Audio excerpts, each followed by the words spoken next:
Concours d'accès aux facultés de médecine, de pharmacie et de médecine dentaire pour l'année 2025. Donc, la mécanique. On considère un pendule élastique horizontal constitué d'un ressort de masse négligeable de raideur K et de spire non jointive.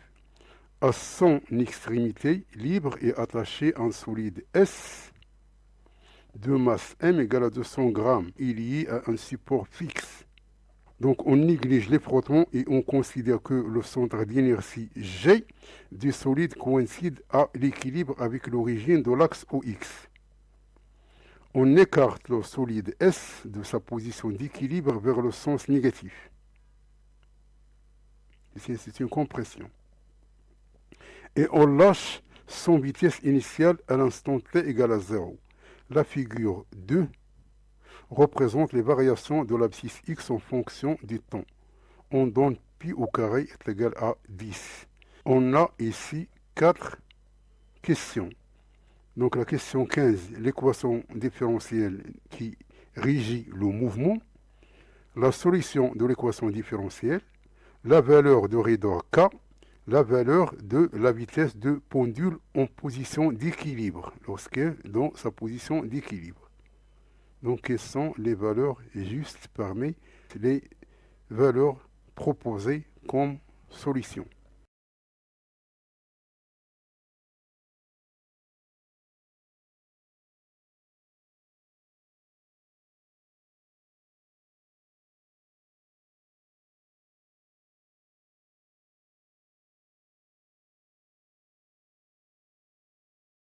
Donc, on a la masse, elle est égale à 0,2 kg. On a K, il est inconnu. À l'instant t égale à 0, le solide est écarté vers les x négatifs et lâché sans vitesse initiale. Donc la figure 2 donne x de t. Ça, elle donne x de t. X en fonction du temps. On obtient donc l'amplitude. L'amplitude, c'est cette partie-là. Donc ça, c'est 3 cm. Donc d'ici à ici, c'est 3 cm.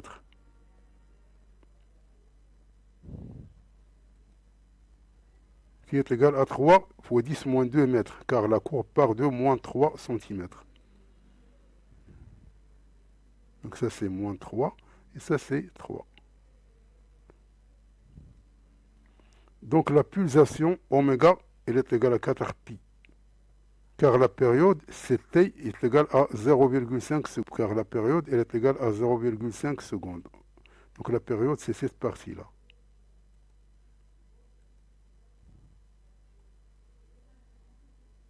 Ou bien cette partie-là.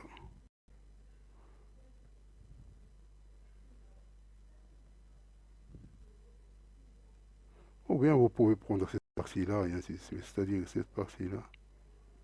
Donc c'est ça, là, la période. Donc la distance ici, c'est secondes. Donc ça, c'est en secondes. Donc 0,5 secondes. Donc oméga, elle est égale à 2 pi sur t, qui est égal à 2 pi sur 0,5, c'est-à-dire égal à 4 pi radians par seconde. Donc ça c'est connu. Donc une fois on connaît ça, donc on a l'équation différentielle. Donc l'équation différentielle, c'est f est égal à moins kx. C'est une force de rappel. C'est la force de rappel. Donc elle s'oppose au mouvement. Donc f elle est égal à moins kx qui est égal à m gamma. Et gamma ici, puisque le mouvement est sur l'axe des x, ça c'est x deux points. C'est-à-dire mx deux points est égal à moins kx, c'est-à-dire qu'on a cette équation ici. Donc la réponse, c'est la réponse D.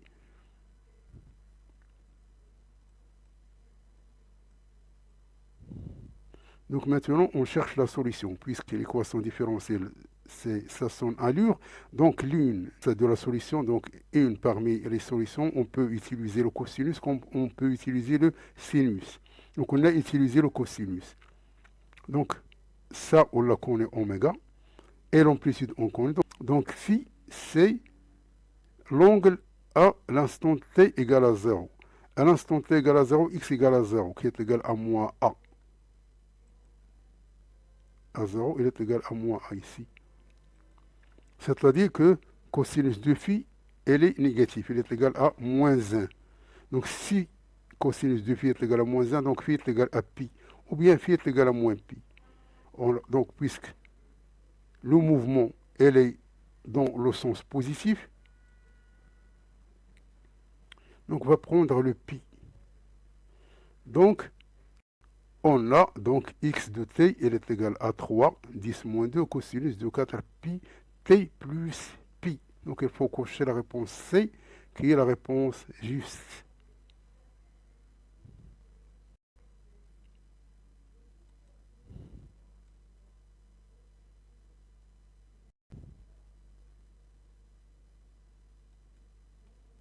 La question 17, c'est trouver la valeur de la raideur K. Donc, on a oméga est égal à racine carrée de K sur M, c'est-à-dire que K est égal à M oméga carré. Donc c'est M 0,2, oméga on la connaît. Donc ça nous donne 32 newtons mètre moins 1. Donc il faut cocher la réponse A.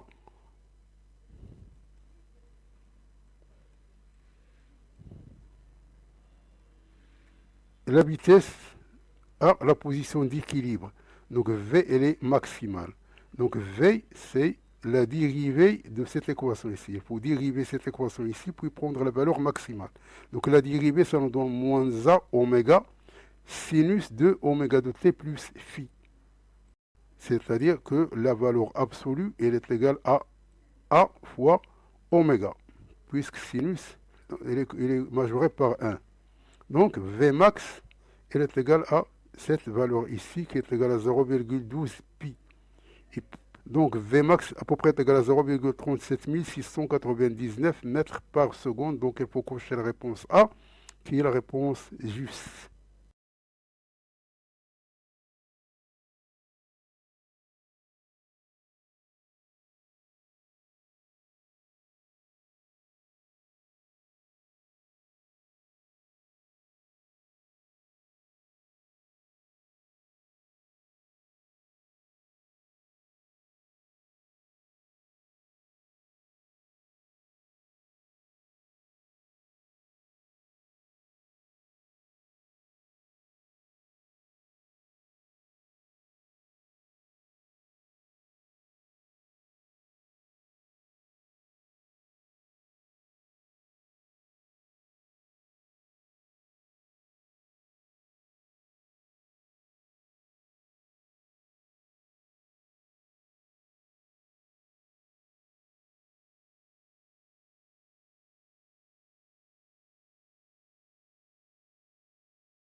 La partie électricité. On considère un circuit électrique qui comporte un générateur idéal de tension, de force électromotrice E, une bobine magnétique d'inductance L et de résistance négligeable, c'est-à-dire R égale à 0, et un conducteur ohmique R de valeur est égal à 20 ohms. Lorsqu'on ferme l'interrupteur K à l'instant t égal à 0, alors on obtient la courbe qui représente D de UR par rapport à DT en fonction de UR. Ici c'est UR, ici c'est DUR sur DT. Donc ce qu'on veut, c'est la question 19, l'équation différentielle qui vérifie UR. La question 20, les valeurs de l'inductance L et de la force électromotrice E. La question 21, la valeur de l'intensité du courant IP, c'est-à-dire en régime permanent. Et la question 22, la valeur de l'énergie magnétique, l'énergie d'indice M, emmagasinée dans la bobine, toujours en régime permanent.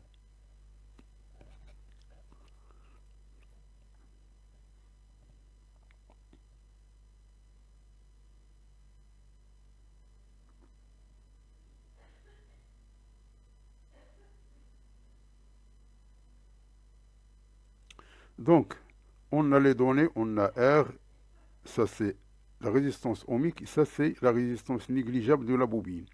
Donc E, c'est la force électromotrice. À l'instant t égale à 0, on ferme l'interrupteur K. Alors on a dUR sur dt en fonction du UR. Donc d'après le croquis, ou bien, c'est-à-dire la figure 1. La figure 1, c'est ici. Donc ici, en utilisant ce qu'on appelle les lois des mailles. C'est-à-dire que la tension, c'est-à-dire la somme des tensions égale à 0. C'est-à-dire on part ici, ici, ici, ici, ainsi de suite. Donc on va trouver l'équation E, elle est égale à L dI sur dt plus UR. Et comme UR elle est égale à R fois I, c'est-à-dire que I est égal à UR sur R. On dérive dI sur dt, c'est 1 sur R, dUR sur dt. On va la remplacer ici. Donc on va remplacer I par son expression ici. On va trouver une fonction qui a pour variable UR. C'est-à-dire que dUR sur dt, elle est égale à ce terme ici.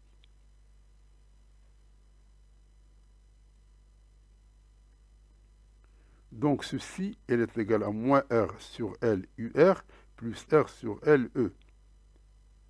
Donc ceci, elle est égale à cette équation ici. Donc cette équation, c'est celle-là. Donc la réponse juste, c'est la réponse B.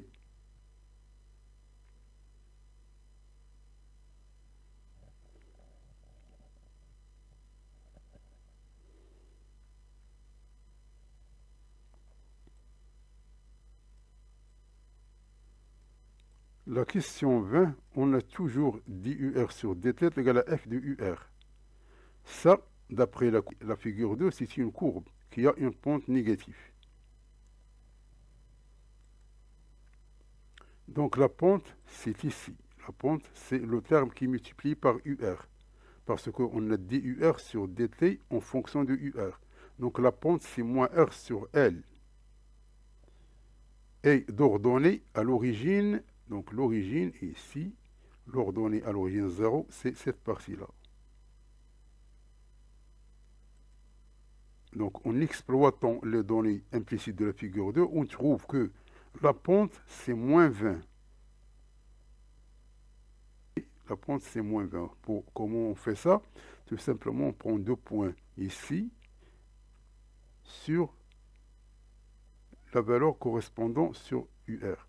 C'est-à-dire, par exemple, on prend ce point-là et ce point ici, moins, donc on prend ce point-là, moins ce point-là, divisé par la valeur, ici c'est 0, et ici c'est la valeur correspondant à 20.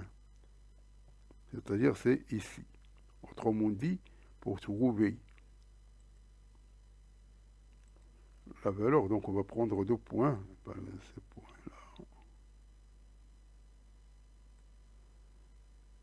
Et on est ici.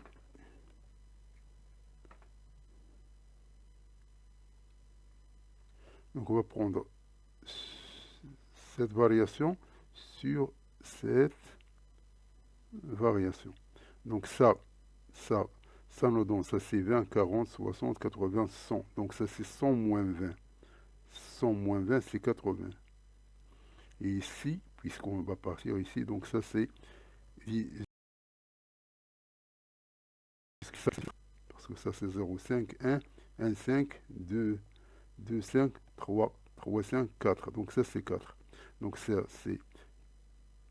Puisqu'on a parti d'ici, donc ça c'est 0. Donc 0 moins 4. Donc c'est 80, donc ça c'est moins 4.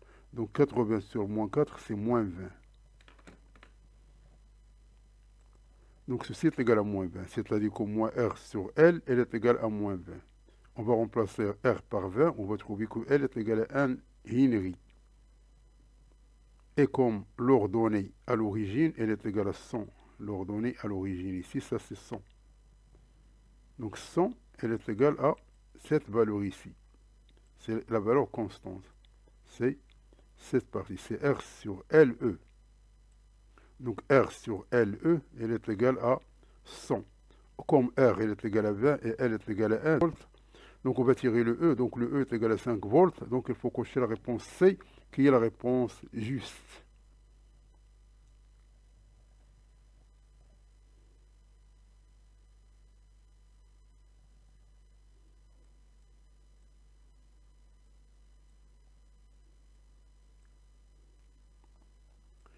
La question 21. En régime permanent, la bobine se comporte comme un fil. Donc en régime permanent, la bobine se comporte comme un fil. Donc IP, elle reste tout simplement égal à E sur R. R, comme si elle n'existe pas. C'est-à-dire que le courant, il passe tout simplement dans la résistance R. D'où le IP, c'est-à-dire le courant permanent, elle est égal à 0,25 ampères. Donc il faut cocher la réponse C. Donc une fois on connaît IP, donc on calcule l'énergie magnétique emmagasinée, donc c'est facile, donc c'est tout simplement, on a le L, on a le IP, donc on va trouver que ceci elle est égal à 31,25 millijoules, donc il faut cocher la réponse A, qui est la réponse juste.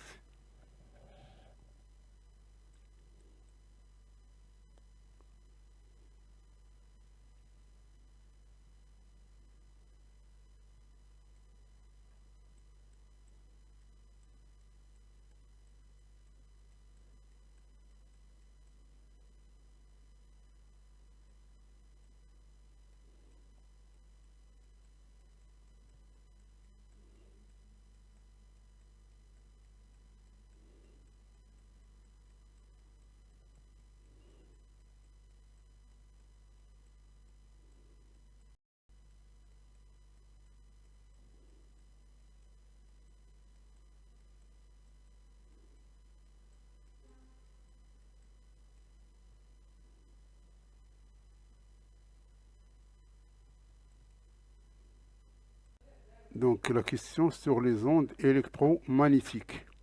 Une source de lumière émet dans le vide une radiation intense de longueur d'onde lambda est égale 600 nanomètres. On donne la célérité de la lumière de le vide, c'est 7 égale à 310 à la puissance 8 mètres par seconde. Donc quelle est la fréquence F de cette radiation dans le vide? Et la radiation émise par la source traverse un milieu transparent d'indice N. Un opérateur affirme que la longueur d'onde est maintenant de 400 nanomètres. Quel est l'indice N du milieu?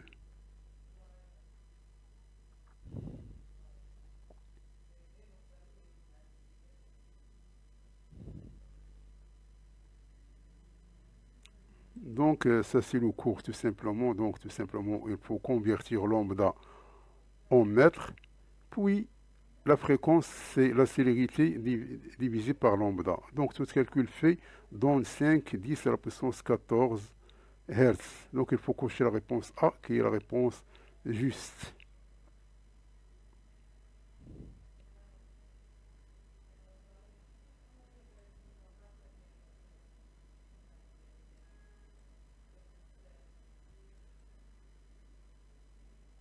L'indice de réfraction, c'est le rapport de lambda 0 sur lambda.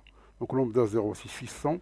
Et l'autre lambda qui ont donné ici, le milieu, c'est 400 nanomètres. Donc le rapport donne 1,5. Donc la réponse juste, c'est la réponse D.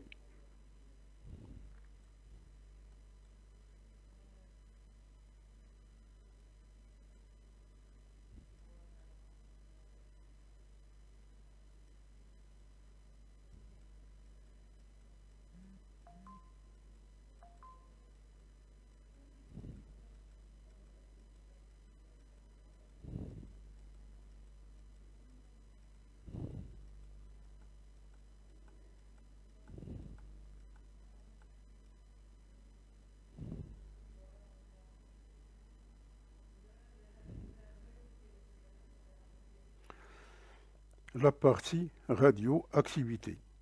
Une source radioactive d'iode 123 a une activité de 5 gigabecquerels. Ses demi-vie physique, c'était 1 demi est égal à 13 heures. Et sa constante radioactive lambda est égale à 5, 10 moins 2 par heure. On donne ln de 2 est égal à 0,69 et ln de 3 est égal à 1. Donc la question 23, le temps nécessaire pour que cette activité initiale soit réduite au tiers. Donc, pour effectuer une scintigraphie thyroïdienne, on injecte à un patient 100 microcuries. On injecte à un patient 100 microcuries d'iode 123. On donne le nombre d'Avogadro et un curie, il est égal à 37, 10 à la puissance 9 becquerel. Et on donne le rapport 125 sur 127 et 25 sur 6. La question 24, l'activité d'iode 123 injectée exprimée en millions de becquerel. Le calcul donne un nombre d'atomes d'iode 123 injectés. Cn est égal à 250, 10 à la puissance 9. La ration iodée quotidienne normale en iode 127 étant R est égal à 125 microgrammes par jour. La question 25, le nombre d'atomes d'iode 123 injectés représente une fraction Q de R égale à. Dans les exploitations de la thyroïde, on dispose d'une source radioactive constituée d'un mélange de deux radioéléments, l'iode radioactif 124 et l'iode radioactif 125, d'activité initiale A et B, égale et de demi-vie physique respective T1 4 jours et T2 est égal à 60 jours. On donne ln de 2 pour le logarithme à base 10, c'est-à-dire le logarithme décimal, est égal à 0,3. Donc, et on donne 6 sur 14 est égal à 0,43. Donc, la question 26, le temps en jour au bout duquel l'activité de l'un de A et B des radioéléments sera inférieure à 0,1% de celle de l'autre.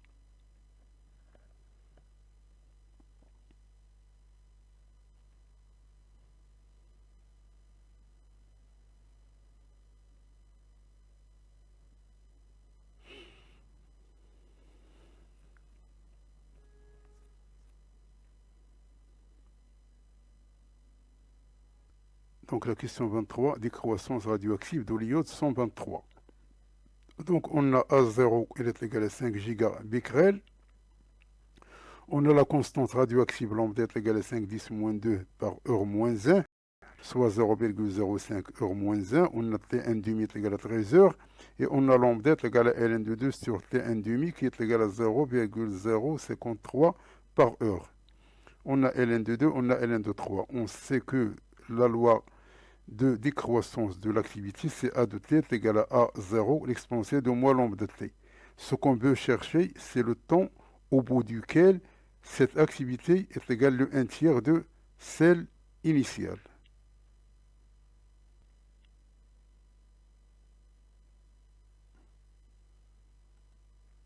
Donc, on va remplacer AT par 1 tiers A0. Donc, on va remplacer ici. Donc, on va tirer l'expansion de moins lambda t est égale à 1 tiers, c'est-à-dire ln, on va prendre ln de ce terme-là et ln de ce terme-là. Ln de 1 tiers, c'est moins ln de 3. Donc, t est égal à ln de 3 sur lambda. Et vu que lambda est égal à 0,053 et ln de 3 il est égal à 1, donc on va tirer que t est égal à 20 heures. Donc, il faut cocher la réponse B, qui est la réponse juste.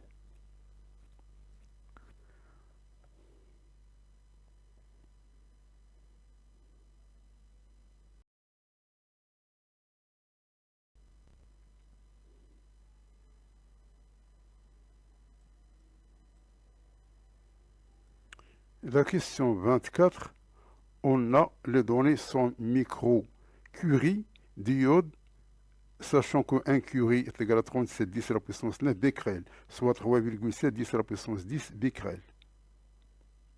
Donc, on a donc 1 microcurie, il est égal à 10 moins 6 curie, qui est égal à 10 moins 3, qui est multiplié 3,7 10 à la puissance 10 becquerel, qui est égal à 3,7 10 à la puissance 14 becquerel. soit 0,037 millions de becquerels. Donc 100 microcuries, elle est égale à 100 qui multiplie 0,037 qui est égal à 3,7 millions de becquerels. Donc il faut cocher la réponse A qui est la réponse juste.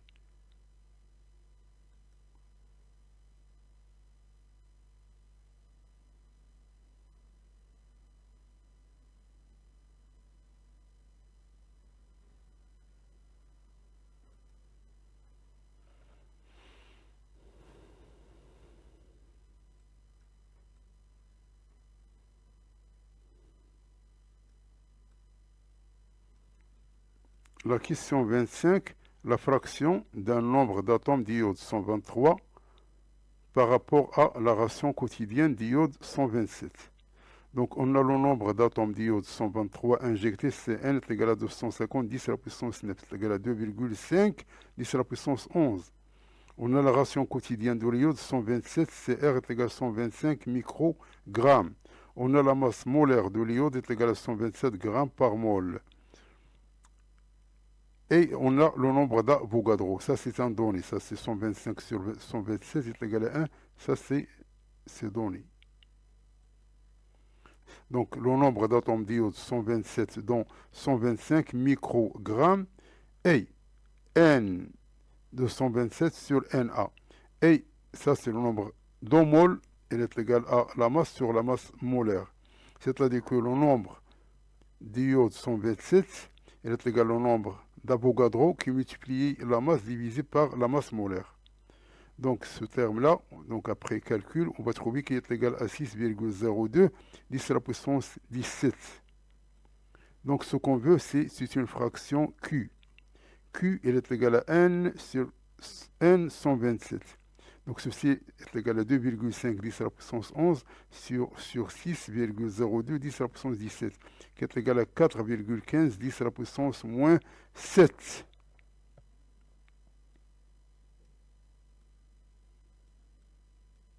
Ici, donc les options proposées ici sont de la forme 42 fois 10 à la puissance x. Il y a 10 à la puissance nx. Donc, il faut transformer cette écriture ici. Ça, c'est 41,5, 10 à la puissance moins 8. Et 41,5, c'est à peu près 42, 10 moins 8. Donc, Q, le rapport, elle est égal à 42, 10 moins 8. Donc, il faut cocher la réponse D, qui est la réponse juste.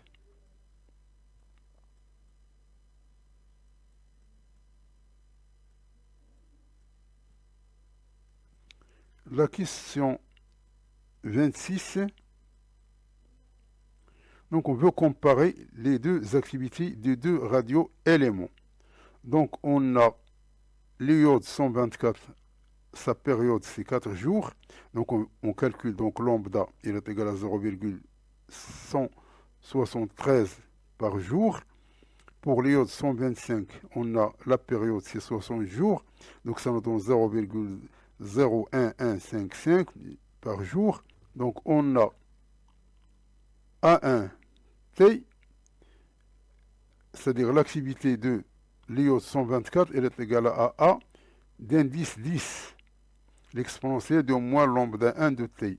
Et l'activité 2 de l'iode 125, elle est égale à A d'indice 20 moins lambda 2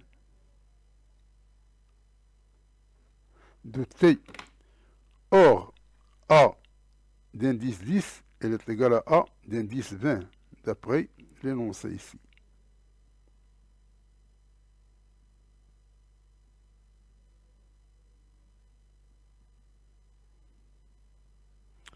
Ils sont égaux. A et B sont égaux.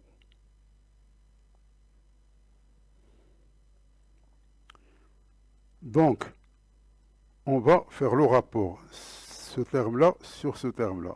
Va nous donner cette expression ici. Donc, on cherche le temps T tel que l'une devient inférieure à 0,1% par rapport à l'autre. C'est-à-dire que ce terme-là, ça, elle est égale à 10 moins 3, puisque 0,1% c'est 10 à la puissance moins 3. Donc on va trouver que lambda 1 moins lambda de t, elle est égale à 3 ln de 10, et ln de 10 est égal à 2,30. C'est-à-dire que 3 ln de 10 est égal à 6,908. Donc, c'est-à-dire que lambda 1 moins lambda 2, puisqu'on connaît lambda 1 et on connaît lambda 2, lambda 1 et lambda 2. Donc, lambda 1 moins lambda 2, il est égal à 0,16145 par jour. Donc, t, elle est égale au rapport, elle est égale à ce terme ici, divisé par cette différence. Donc, on va trouver qu'elle est à peu près égale à 42,8 jours. Donc, il faut cocher la réponse C, qui est la réponse juste.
Ça, ce sont des questions à choix multiples.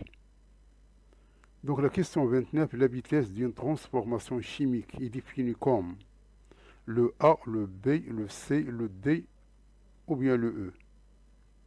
La question 30, une augmentation de température lors d'une réaction chimique lente a pour effet. La question 31, le rôle principal d'un catalyseur est. Et la question 32, c'est une transformation est dite non totale lorsque.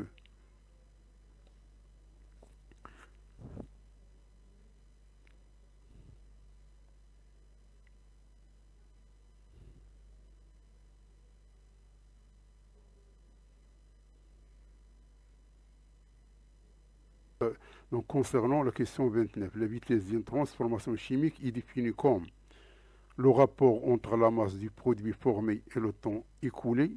Donc ça n'a pas de lieu avec la transformation chimique. Ainsi que la somme ici, ainsi que la variation durant la réaction, tout ça, il n'a aucune relation avec la transformation chimique. Et même le E. Donc la réponse, c'est la réponse D, le rapport entre la variation de la quantité de mouvement et le temps écoulé, malgré qu'il y ait un V qui disparaît ici. Normalement, Donc la vitesse volumique d'une réaction chimique est liée à la dérivée de l'avancement par rapport au temps. Donc parmi les propositions, la plus proche est la réponse D. Le rapport entre la variation de la quantité de matière et le temps écoulé, même si la définition rigoureuse inclut le volume.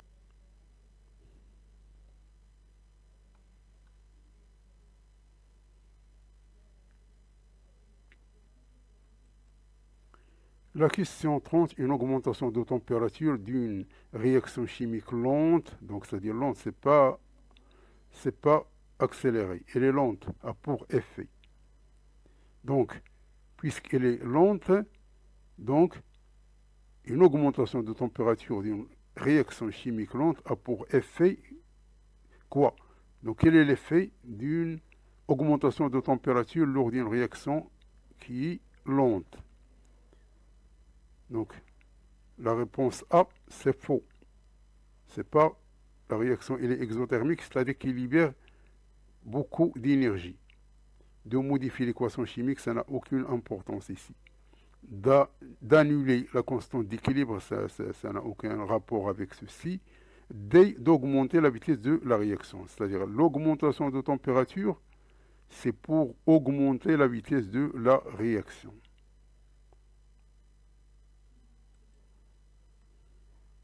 Une élévation de température augmente la constante de vitesse, loi d'Arrhenius. La réaction s'accélère, c'est-à-dire que la vitesse, elle, augmente. Donc il faut cocher la réponse D.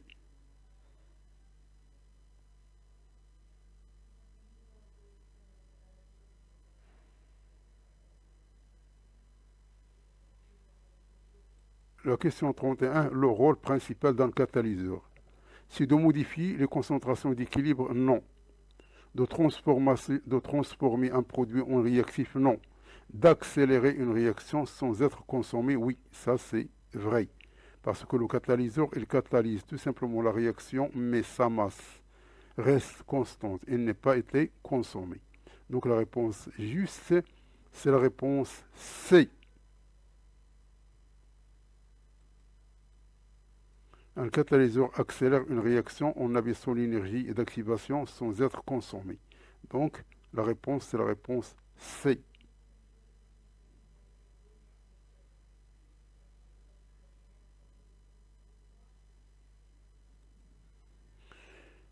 Une transformation est dite non totale. Elle n'est pas totale, non totale. Lorsque la réaction est très rapide. Non, ça n'a aucune relation avec une transformation qui est non totale. Tous les produits sont convertis en réactifs. Ce n'est pas total.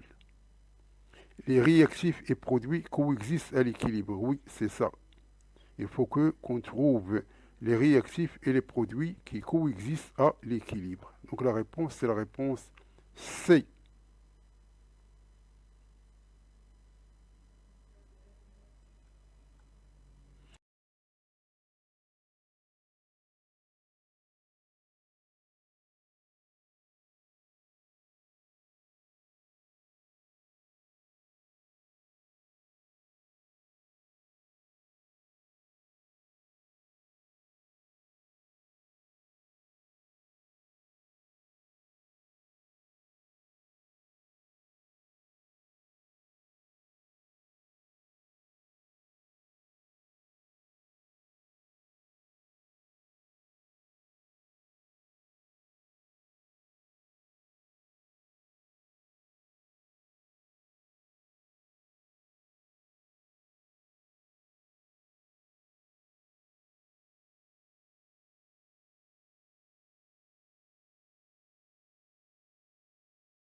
La question 33. Une constante d'équilibre K élevée signifie que. La question 34. Le déplacement de l'équilibre chimique d'un système soumis à une perturbation est péridie par. La question 35. Une réaction chimique exothermique évolue spontanément dans le sens direct si. La question 36. Soit un équilibre chimique dans une solution S, on rajoute l'un des produits alors.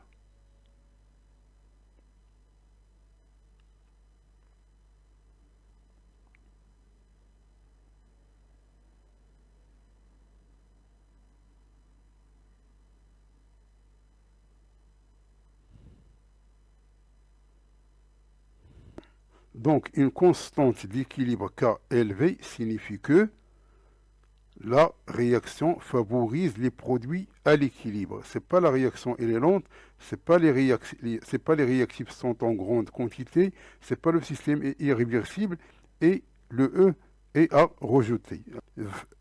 La bonne réponse c'est la réponse B. La réaction favorise les produits à l'équilibre lorsque la constante d'équilibre K est élevée. Donc, la question 33, donc une grande valeur de K signifie que l'équilibre est déplacé vers le produit. C'est-à-dire que une grande valeur de K signifie que l'équilibre se déplace dans le sens où il y a formation des produits. Donc la réponse c'est la réponse B. Donc il favorise les produits à l'équilibre.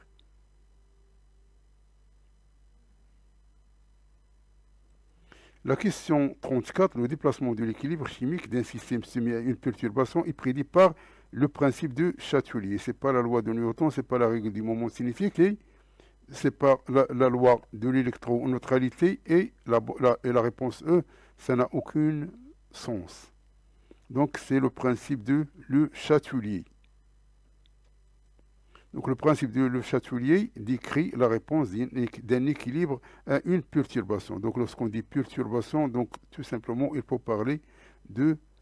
Donc lorsqu'on vous entendez une perturbation, il faut directement aller à le principe de Châtelier ou bien le principe de modération.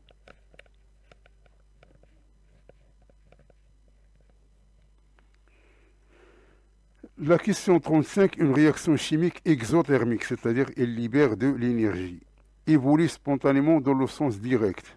Si, donc elle évolue spontanément dans le sens direct.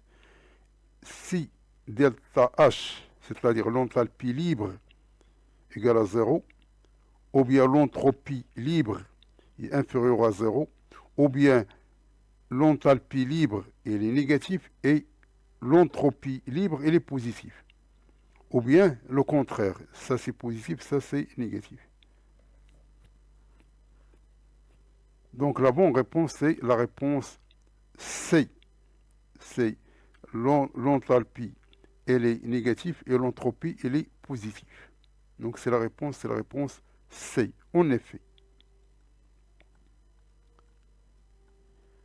On a delta H, elle est négative. Si elle est négative, alors la réaction est exothermique.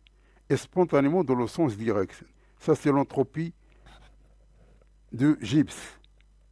Donc delta G, elle est égale à delta H moins T delta S. Puisqu'il est négatif, donc delta H moins T delta S, elle est négative. Donc delta H, elle est négative. C, delta H, elle est négative. Il faut que, pour que ce terme-là soit négatif, il faut que delta S soit positif. Parce qu'il y a un signe moins. Donc, la bonne réponse, c'est delta H 0, c'est-à-dire l'enthalpie libre, elle est négative, et l'entropie libre, elle est positive. Puisqu'ici, tout simplement, ça c'est libre. Il faut mettre un comme ça.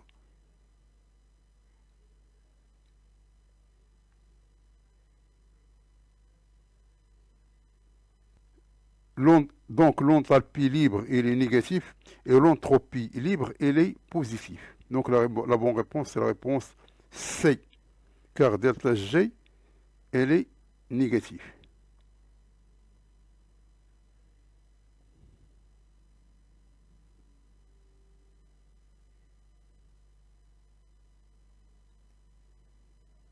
La question 36, soit un équilibre chimique dans une solution S.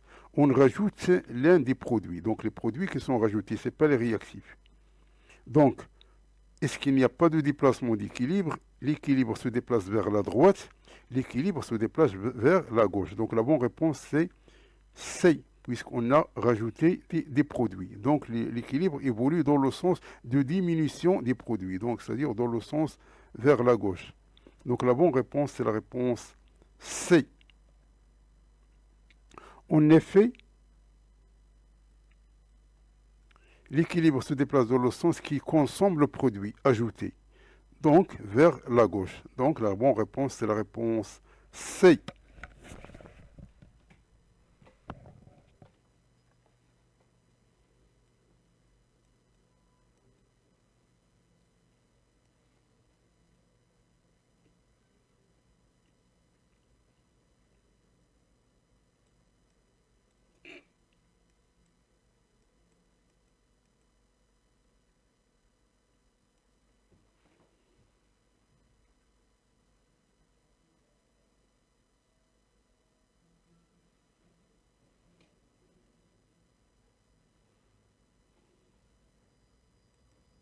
la partie chimie. Donc, on considère deux solutions aqueuses à 25 degrés C avec la constante A est égale à 10 moins 14. Une solution de méthylamine CH2, NH2, nota S1, de pH 11,3 et de concentration C1 est égale à 10 moins 2 mol par litre. Une solution d'acide méthanoïque HCOOH, nota S2, de concentration C2 est égale à 10 moins 2 mol par litre. Le pKa2 du couple HCOOH sur HCOO- est égal à 3,74. On donne 10 à la puissance moins 2,7 est égal à 2, 10 moins 3. Et ln de 4 est égal à 0,6. Donc, la question 37, parmi les propositions, laquelle est juste? La question 38 concernant le couple acide sur CH3NH2, laquelle de ces propositions est juste? La question 39, on mélange un volume V1 est égal à 10 ml de la solution S1 et un volume V2 de 30 ml de la solution S2. La réaction est considérée totale. Donc laquelle de ces propositions est juste?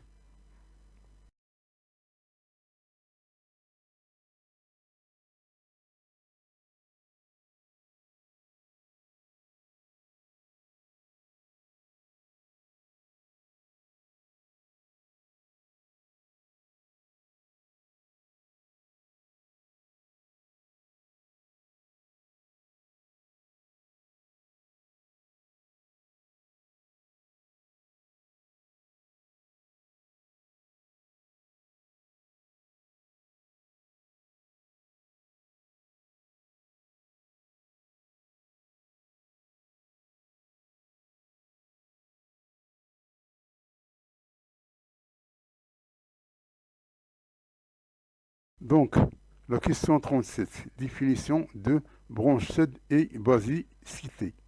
Une base selon Bronsted capte un proton et non cède. C'est-à-dire que cette réponse, c'est faux. B, une solution basique. Il faut que H3 ou plus, la concentration soit inférieure à H-. Et la concentration de H3 ou plus soit supérieure à la concentration de H2O. Est impossible. Donc ça n'a pas d'importance.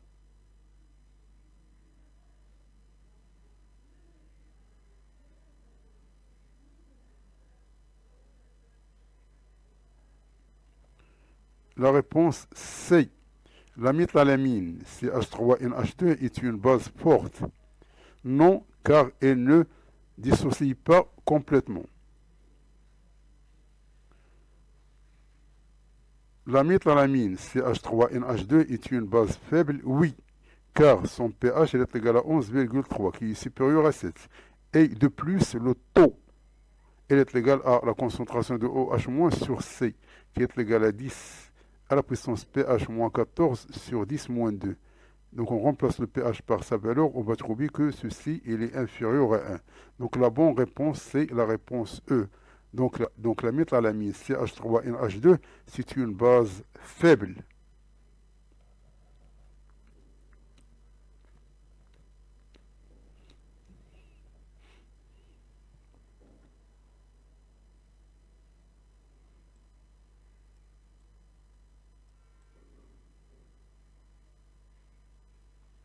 La question 38. Donc, on va raisonner avec les pKa. Donc, la proposition A dans le pKa, 1 est égal à ln de K1.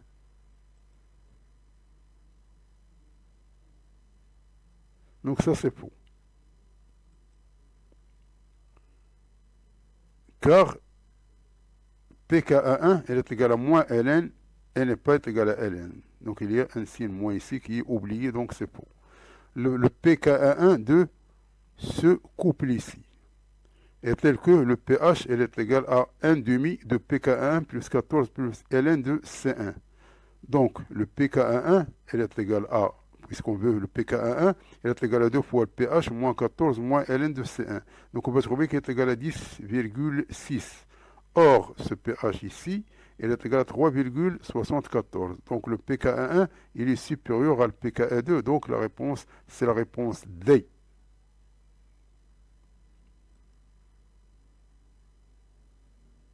Donc sans passer par ces écritures ici.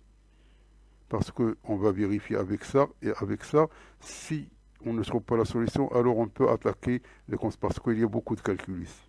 Donc heureusement, donc on a trouvé que la réponse, c'est la réponse D.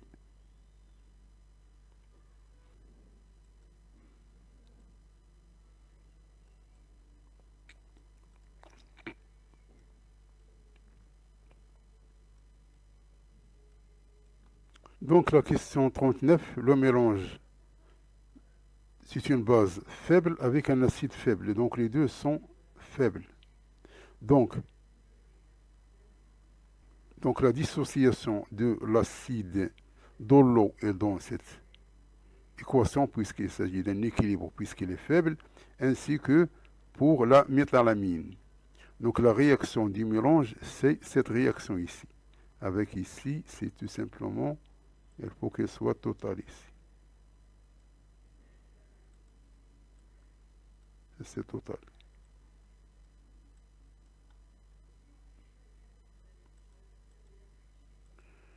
Donc, si on voit l'allure ici, on trouve que il ne correspond ni à A, ni à B, ni à C.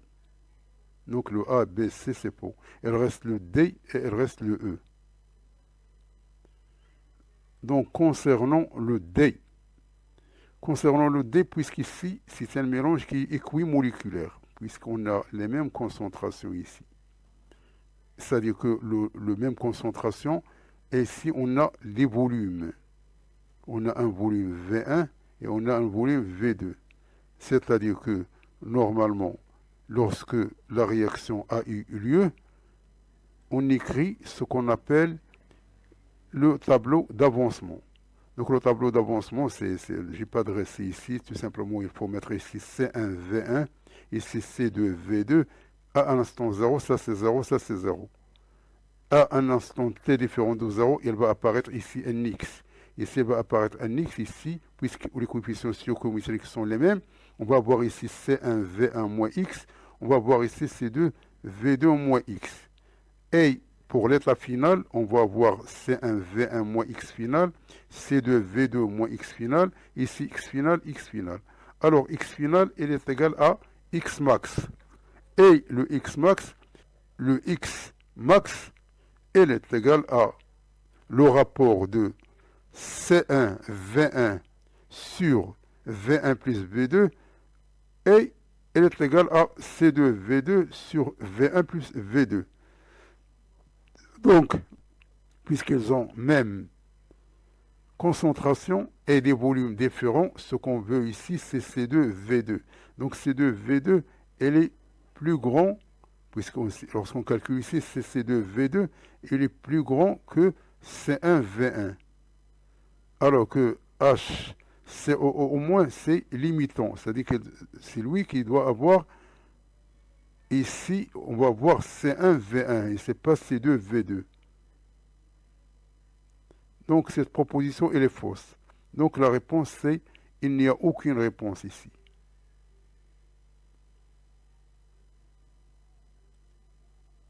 Donc la réponse correcte, c'est la réponse E.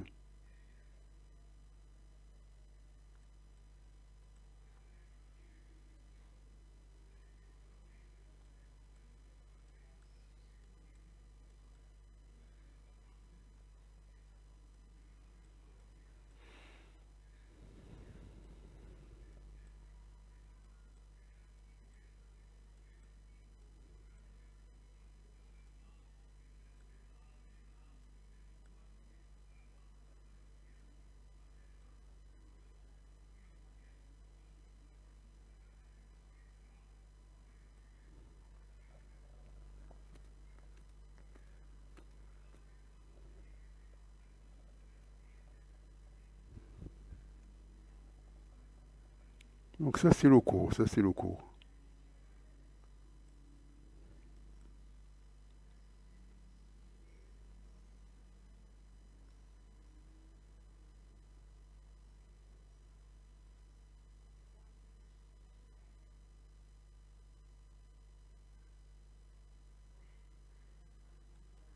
On mélange à un instant T égale à 0, un volume VA égale à 30 ml d'une solution aqueuse de peroxyde disulfate de sodium Na2S2O8 avec un volume VB égal à 40 ml d'une solution aqueuse d'iodure de potassium. Les deux solutions ayant la même concentration, Ca égale à Cb égale à 2, 10 moins 1 mol par litre.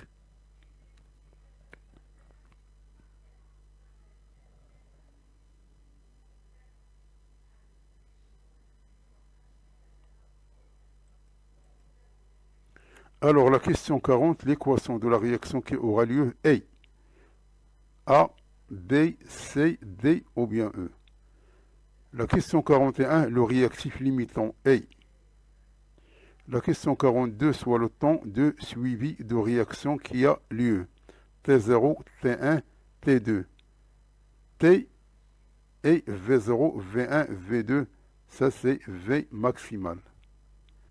Successivement, les vitesses de réaction correspondantes.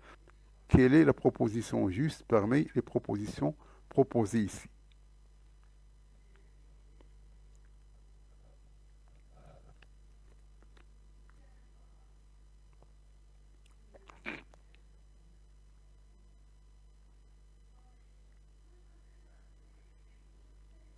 Donc, parce qu'on a, on a le KI avec le S2O8 qui sont mises en réaction. Donc ici on voit que ça c'est pas le B et le C, tout simplement il faut vérifier le A et le D avec le E. Donc la réaction d'oxydoréduction entre les ions d'iodure et moins et l'ion sulfate S2O8 car K c'est un ion indifférent ainsi que Na+. Le K+, et Na+, sont des ions indifférents, c'est-à-dire qu'ils n'ont pas de sens ici, que ce soit dans le B ou bien dans le C. Il reste tout simplement le A et le D, puisque le Na il n'est pas mis en jeu. Le Na et le K+, ce sont des ions indifférents. Donc il reste ça et le E. Donc, ici, on a 7, donc ça c'est l'équation, c'est au niveau du cathode et au niveau de l'anode. Donc on a celle-là et celle-là. Donc lorsqu'on ajoute les deux réactions, on va trouver cette équation. Donc la réponse, c'est la réponse A. Donc ça c'est l'équation d'oxydoréduction. Donc la réponse, c'est la réponse A.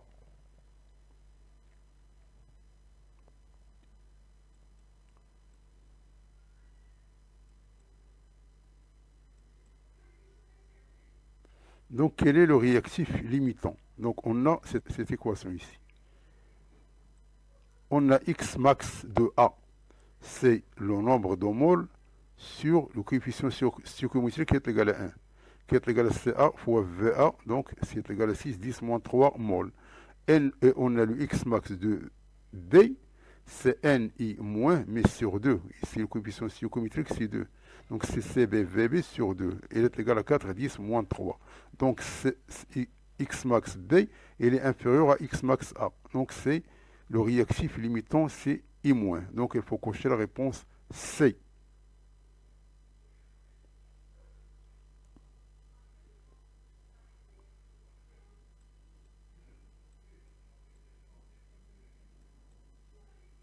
La dernière question, l'évolution de la vitesse au cours du temps. Au fur et à mesure que les réactifs se consomment, la vitesse diminue. Donc la vitesse initiale elle est plus grande que la vitesse qui suit ainsi de suite. Donc la seule proposition vraie, c'est le A, c'est-à-dire que V0 il est supérieur à VA. Donc la bonne réponse, c'est la réponse A. C'est-à-dire que V initial elle est supérieure strictement à la vitesse qui suit, puisqu'il y a tout simplement cette proposition qui est juste parmi les propositions ici.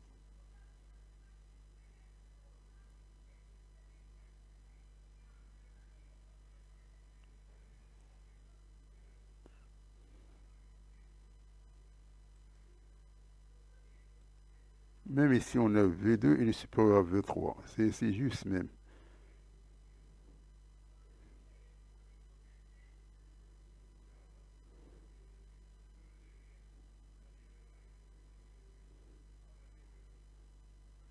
On a A et on a le C. Sur le temps,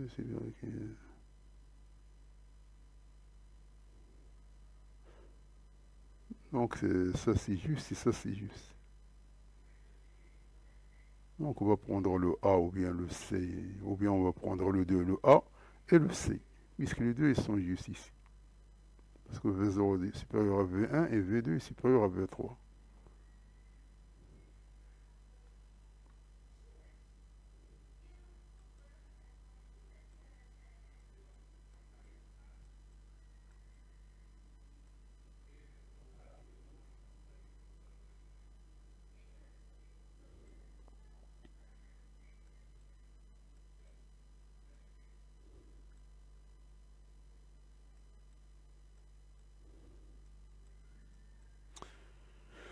Donc merci d'avoir suivi cette vidéo et à la prochaine pour un nouveau vidéo cordialement.